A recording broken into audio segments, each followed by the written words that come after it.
विधानसभा के चुनाव होने जा रहे हैं और ये चुनाव निर्धारित करेंगे हम लोगों के आने वाले 5 साल का भविष्य।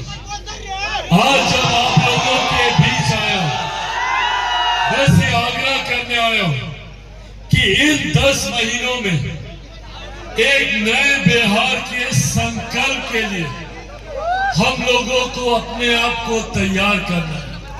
गांव-गांव जाकर, घर-घर जाकर हम लोगों को इस बात की जानकारी हर एक व्यक्ति तक पहुंचानी है कि कौन लोग सही मायनों में आपके विकास की चिंता कर रहे हैं, कौन सा गठबंधन, कौन सा दल, कौन सा नेता आपके विकास की बात कर रहा है और मजबूती से हम लोगों को उस गठबंधन, उस दल, उस नेता का साथ देना। मैं एक लक्ष्य के साथ निकला हूं, मैं एक सपने के साथ निकला हूं, बिहार को फर्स्ट और बिहारियों को फर्स्ट बनाने की सोच। जब बिहार में एनडीए की सरकार तो केंद्र में यूपीए की सरकार, जब केंद्र में एनडीए की सरकार तो बिहार में महागठबंधन की सरकार। और जैसा मेरे प्रधानमंत्री नरेंद्र मोदी जी बोलते हैं कि अगर किसी राज्य को डबल इंजन की सरकार मिल जाए तो उस राज्य को विकास करने से कोई नहीं रोक सकता। लंबे समय के बाद ये परिस्थिति आज हमारे प्रदेश को मिली है और इस व्यवस्था को बनाए रखने की जिम्मेदारी हम सबको, ये हम सबको सुनिश्चित करना है कि केंद्र की तर्ज पर राज्य में भी उतनी ही मजबूत सरकार, प्रधानमंत्री नरेंद्र मोदी जी के सोच वाली सरकार हो, बिहार को फर्स्ट, बिहारियों को फर्स्ट बनाने की सरकार हो। हम सब ने ये फैसला लिया है कि मौजूदा मुख्यमंत्री नीतीश कुमार जी के नेतृत्व में एनडीए गठबंधन अगला चुनाव लड़ने जा रहा है। पर मैं चाहता हूं कि आप लोग बिहार में एनडीए की इतनी मजबूत सरकार आने वाले दिनों में बनाए ताकि केंद्र की कोई भी विकास की परियोजना में कोई गतिरोधक न रहे। होती है तो केंद्र सरकार की योजनाएं सरलता से राज्य में धरातल पर उतरती है। राज्य सरकार की परियोजनाओं को बिना किसी गतिरोधक के केंद्र सरकार स्वीकृति देती है। ये है डबल इंजन की सरकार की ताकत। साथियों, हमारे प्रदेश में वो अनंत संभावनाएं हैं। आज आप जाकर देख लीजिए, यहाँ पे हमारे पत्रकार साथी मौजूद हैं। मीडिया हाउसेज में चले जाइए, बड़े बड़े न्यूज चैनल अखबारों में चले जाइए, वहां पे हर बड़े पद पे बैठा व्यक्ति आपको बिहारी मिलेगा। और किसी भी बिजनेस घराने में चले जाइए, बड़े से बड़े पद पर बैठा सीईओ, सीएफओ आपको बिहारी मिलेगा। ये कहने की जरूरत नहीं है कि सबसे ज्यादा आईएएस, आईपीएस ऑफिसर हमारे प्रदेश से आते हैं। देश के किसी भी कोने में चले जाइए, वो बुद्धिजीवी वर्ग हो या वहां पे मजदूरी करने वाले, उस राज्य की अर्थव्यवस्था को मजबूती देने वाले लोग भी आपको बिहारी मिल जाएंगे। तो जब बिहारी इतना आगे है तो मेरा बिहार इतना पीछे क्यों रह गया?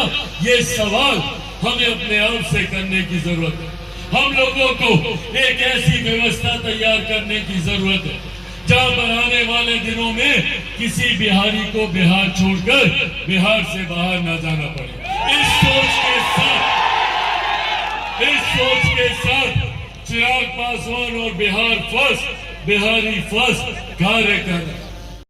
जब हमें हमारे जिले में ही नहीं, हमारी विधानसभा में ही नहीं, बल्कि हमारे अपने प्रखंड में हमें रोजगार के अवसर मिले, उद्योग लगे, ताकि हम में से किसी को अपना प्रदेश छोड़कर दूसरे राज्य न जाना पड़े।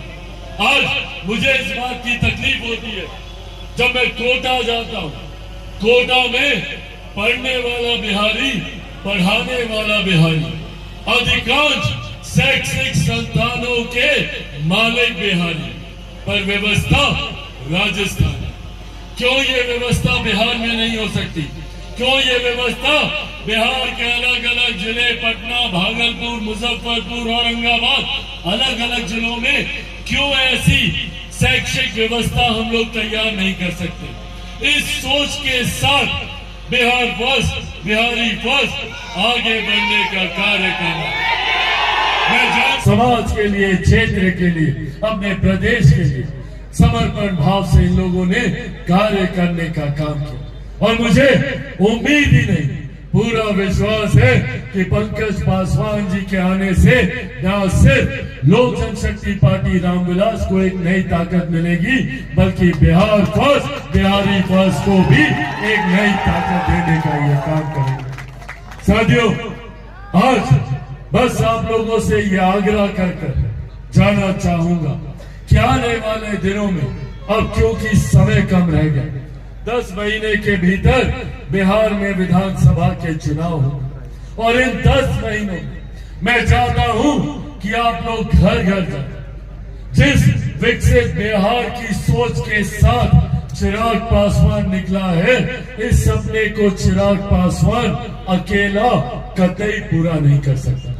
मुझे हर कदम पर आप सबके साथ की, आप सबके सहयोग की जरूरत है। मैं चाहता हूं कि आप सब अगले 10 महीने चिराग पासवान बनकर हर एक प्रखंड, हर एक पंचायत, हर एक गांव, हर एक घर, संभवतः हर एक व्यक्ति से मिलकर बिहार फर्स्ट और बिहारी फर्स्ट की जानकारी देने का काम करे। बोलिए, बनिएगा चिराग पासवान?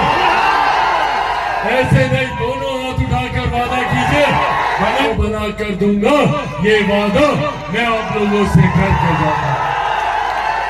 अंत में साथियों, आप सब लोग यहाँ इतनी भारी संख्या में अपना समर्थन देने के लिए यहाँ पर उपस्थित हो, जहाँ मैं आप सबका धन्यवाद करता हूं। इनके तमाम साथियों का, इनके तमाम समर्थकों का, लोक जनशक्ति पार्टी रामविलास का राष्ट्रीय अध्यक्ष होने के नाते मैं तमाम साथियों का स्वागत करता हूं और आप सबका भी यहाँ पर मुझे इतना प्यार, इतना सम्मान देने के लिए मैं धन्यवाद करता हूं।